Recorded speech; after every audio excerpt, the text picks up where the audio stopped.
Star magic ഷോയിലൂടെ പ്രേക്ഷകർക്ക് സുപരിചിതയാണ് ശ്രീവിദ്യ മുല്ലച്ചേരി. താരത്തിന്റെ കാസർഗോഡ് ഭാഷയിലെ സംസാരവും കോമഡിയും ആരാധകർക്ക് ഏറെ താല്പര്യമുള്ളതാണ്. ഇതുകൊണ്ട് തന്നെ താരം സോഷ്യൽ മീഡിയയിൽ പങ്കുവയ്ക്കുന്ന പല പോസ്റ്റുകളും ആരാധകർ ഇരുകൈ നീട്ടിയാണ് സ്വീകരിക്കാറുള്ളത്. ഇപ്പോഴിതാ താരം വിവാഹത്തിന്റെ തിരക്കിലാണ്. ഇതിന്റെ വിശേഷങ്ങളും താരം സ്വന്തം യൂട്യൂബ് ചാനലിലൂടെ അറിയിക്കാറുണ്ട്. സെപ്റ്റംബർ 8-ന് രാവിലെ 11:20-നും 11:50-നും ഇടയിലുള്ള മുഹൂർത്തത്തിൽ എറണാകുളത്ത് വെച്ചാണ് വിവാഹം. സംവിധായകനായ രാഹുൽ രാമചന്ദ്രനാണ് ശ്രീവിദ്യയുടെ ഭാവി വരൻ.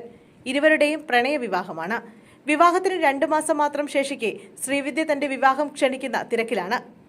ഇപ്പോഴിതാ ഇതിന്റെ ഭാഗമായി വിവാഹ ക്ഷണത്തിന് തുടക്കം കുറിച്ചത് സുരേഷ് ഗോപിയെ ക്ഷണിച്ചുകൊണ്ടാണ്. തൃശൂരിലെ വസതിയിലെത്തിയാണ് താരം നടനും കേന്ദ്രമന്ത്രിയുമായ സുരേഷ് ഗോപിയെ ക്ഷണിച്ചത്.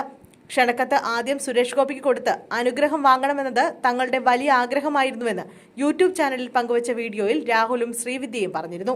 കോടിയും വെറ്റിലയും പാക്കും എല്ലാം അടങ്ങിയ തട്ട് സുരേഷ് ഗോപിക്ക് ഇരുവരും ചേർന്ന് കൈമാറിയാണ് വിവാഹത്തിന് ക്ഷണിച്ചത്. കാൽ തൊട്ട് അനുഗ്രഹം വാങ്ങണമെന്നായിരുന്നു ആഗ്രഹം. എന്നാൽ അത് കല്യാണത്തിന് മതിയെന്ന് സുരേഷ് സാർ പറഞ്ഞതോടെ ഞാനും അത് അങ്ങനെ മതിയെന്ന് തീരുമാനിക്കുകയായിരുന്നു. അതേസമയം സുരേഷ് ഗോപി അഭിനയിക്കുന്ന പുതിയ ചിത്രം സംവിധാനം ചെയ്യുന്നത് രാഹുലാണ്. ചിത്രത്തിന് പേര് ഇതുവരെ പുറത്തുവിട്ടിട്ടില്ല.